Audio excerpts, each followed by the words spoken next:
How's it, guys? I'm just quickly doing a late afternoon herd check, and I thought this might be a good opportunity or a good time to do a quick 2-month review on my Grazer Track GPS collars. Now guys, full disclosure, they in no way financially supporting me or motivating me to do this. This is just my experiences, one farmer to another. Just quickly, when I started out looking for these GPS collars, I had absolutely no prior experience about them. I've never worked with them before. All I basically knew is you put a collar on your cattle, and if they try and steal them, there's an alarm that goes off. So that was basically the knowledge that I had. I went onto the internet like most of us would, and I quickly saw that there's a company that's way cheaper than the rest. And this company is called Grazer Track. So I contacted them, thinking that they probably wouldn't be in the market if their product wasn't any good. And we can say the rest is history. So, with that being said, and with a little bit of background, I'm going to start off with their app, because that is probably the thing that you're going to use most. Once the collars are on, they're on, you forget about them. But you're going to be interacting with the app on a regular basis. Now, like any other app, you download it. But what I like about the app is that it's very, very easy to understand. It's intuitive. And for guys like myself that are on the wrong side of 40, it's not cluttered with 360 different functions that you're never going to use in any case. Once you've downloaded the app, you go in. There's a tab that says Add Asset. You open that up. And every GPS collar comes with a serial number. So you read the serial number in. It asks you what type of asset it is. You're going to say it's a cow. And then you've got to name it. Now, not everyone is foolish enough to actually name their cattle like we are. There's one thing in cattle farming that people teach you from the word go is never give them names, because it's always difficult to get rid of them when you need to. But you don't need to put a name in. You can actually just put the tag number in or put it in as asset number 1. I think it's a good thing to distinguish between animals, and I'll get back to that later. But you give it a name, you save it, and there it is. And then you put your belt or your collar on your animal, and the first time your collar registers via the satellite, it will then draw a GPS point onto a Google type map onto your farm. So then it'll show up or reflect on your app. It's actually very simple. Another thing that I quite like is that you can set up geofence perimeters or geofence boundaries. So this is just the perimeter of your farm or your camp. I personally, I like to put in the camps, and the reason for that is if they break this boundary, you've got a little bit more reaction time, or you get warned a little bit sooner. So you've got more time to react if something goes wrong. But in any case, so you set your boundaries. And on the app, you determine or you decide, are the animals in there every day, all day, 24 hours, or are they there for set times? Another function on the app, as you set the geofence boundary, you can set up your different camps. And you can also say whether the animal needs to be in this camp from this time to this time, and in that camp from that time to that time. So in other words, many farmers would have a day camp and a night camp. So you can actually put your time frames in there. And the nice thing about that is, if the cattle aren't in the right camp at the right time, the alarm goes off. And this actually happened to me. I used this function when the animals were grazing closer to the tar road, and my herdsman neglected to move them into the night camp as he was supposed to. I was visiting my brother-in-law, and the alarm went off. So I was forewarned, I was able to come back, and I was able to move the cattle. So that's also a very nice function. Of course, every asset that you load has its own page, so to speak. And on this page, you can see what the battery levels are on your collar. So you need to watch that so that you know when it's time to replace your batteries. Another nifty function also on the app is that you can go back in time. You can actually go 14 days back in time. Generally speaking, I use 48 hours, but you can go back in time and each and every GPS coordinate that it's plotted for that animal will be shown on the map. And while I know this has been devised or made for security purposes, I can actually use it to see where my cattle have been grazing the last 48 hours. And I can see which areas they're overgrazing and which areas they're not grazing at all. And the nice thing about this is you can then go to those areas and you can see which grasses are growing there. Man, just look at this heifer, guys. Isn't she beautiful? Well, she's not a heifer anymore. She's technically a cow, but just look at her. Isn't she gorgeous? Anyway, so you can go back and you can see where they've been grazing, what grasses are growing there. And you can actually use it as a nifty management tool. Because if you do this for long enough and you do it over different seasons, you might actually be able to draw up a history as to what types or what parts of the farm or your camps your cattle graze at what time of the year.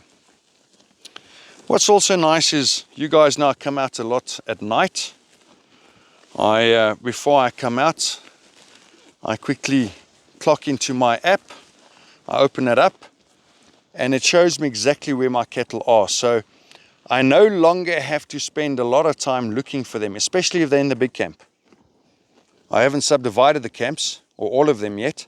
So if they're in the big camp, I've sometimes spent up to 2 hours looking for them with a spotlight. Whereas now I know exactly where they are.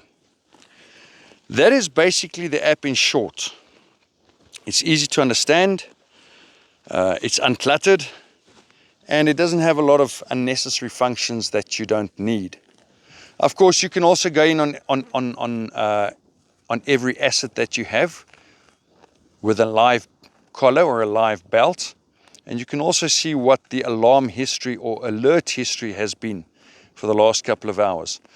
So those are nice functions. It's an easy app. It's very, very user friendly. Now, coming to the collars. There are things you need to understand about GPS collars. Now, at the end of the day, as I said, I don't have prior experience. I don't know how the other products work or how the competition's products work, but they all tend to work in a similar manner. And there are a couple of settings that you set on your collars or you can set on your collars that will largely influence your battery life, because that is your biggest challenge, is battery life.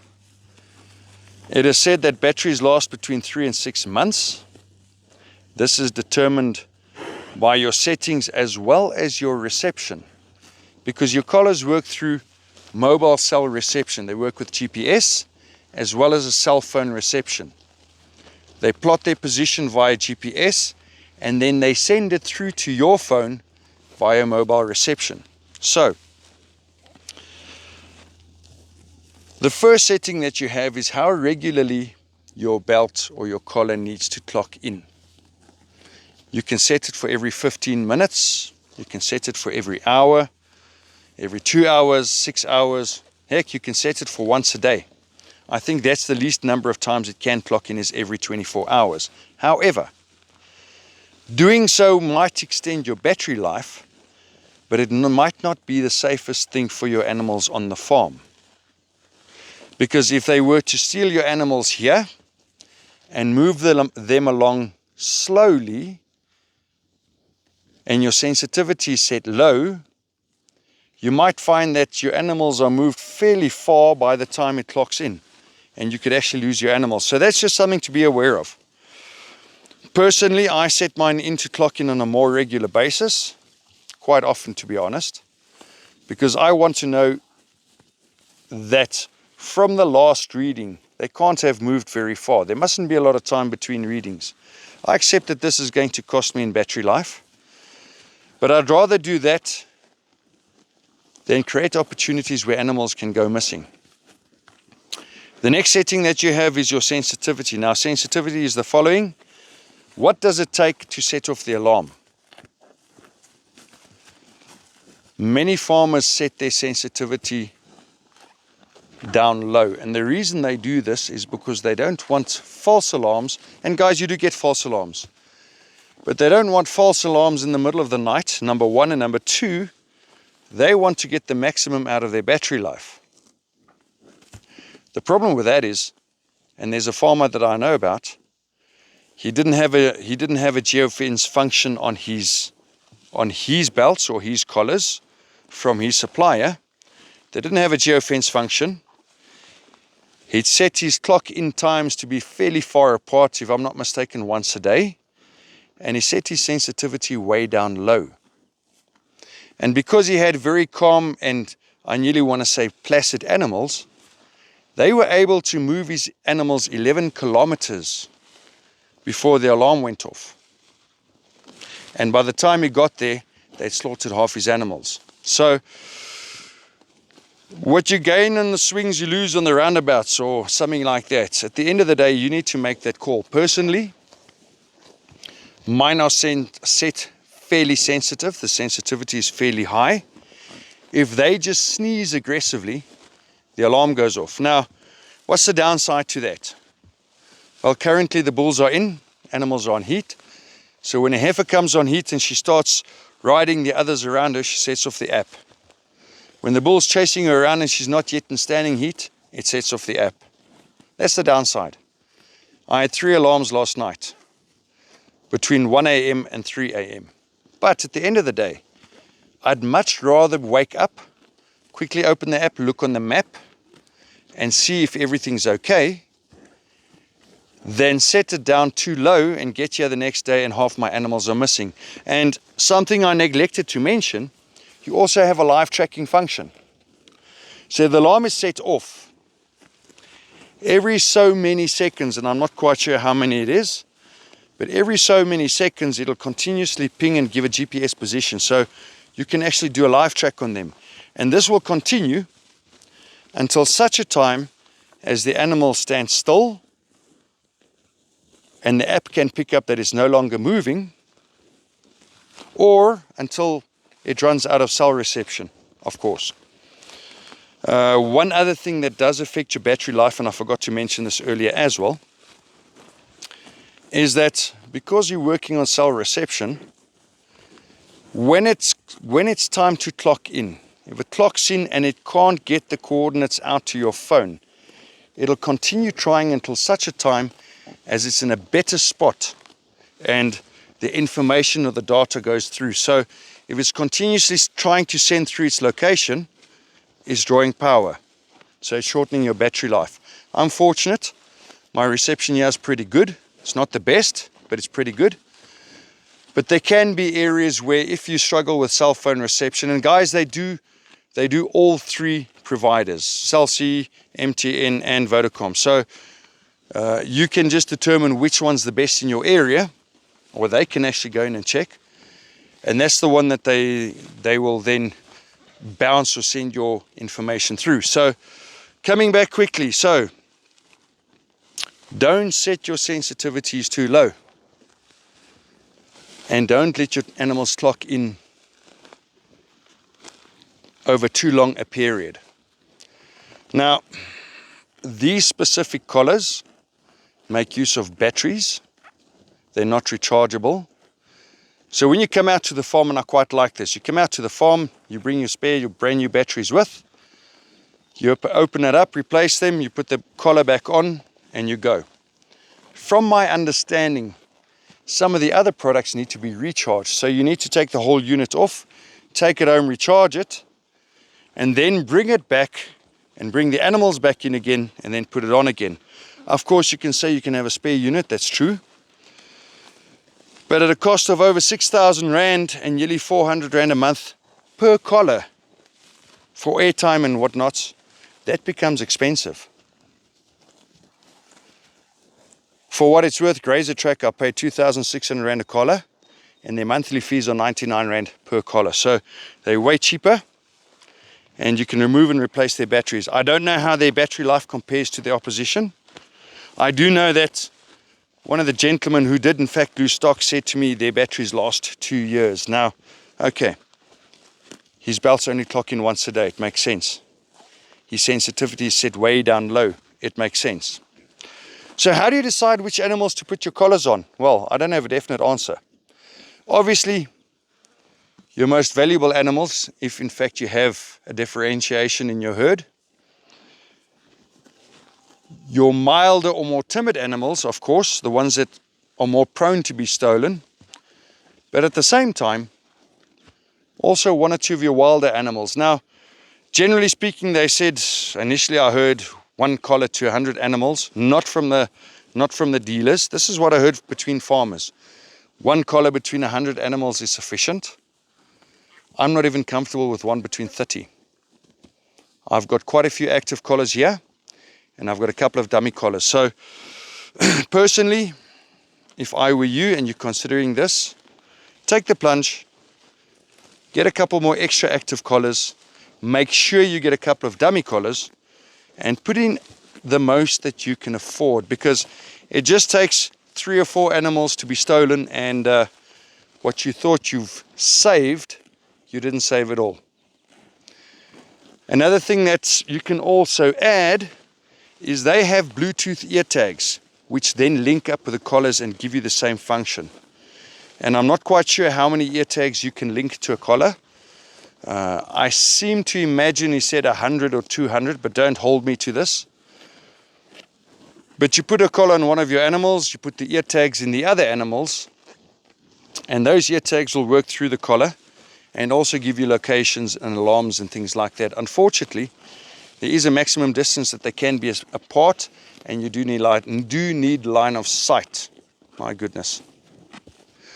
All in all, it's been 2 months. These collars have performed flawlessly. I really can't complain. I'm very happy with them. I have a couple more coming because I didn't want to put everything or buy everything at one go in case I was dissatisfied. The quality of the collars is good so far. The quality of the belts, or the canvas belts or webbing belts, is good. They have a 3-ton rated braking strain. They also have a quick release catch or link on the collar. Now, there's just a little trick to that. It makes putting the collars on much easier, but, hello girl, but if the animals scratch themselves against a post or a pole or something, they do sometimes unhitch it. So I've had that happen twice, but there's a quick fix. You just put 2 cable ties in and you draw it tight, and Bob's your uncle. You sort it. So guys, that was a quick review. I hope I covered everything.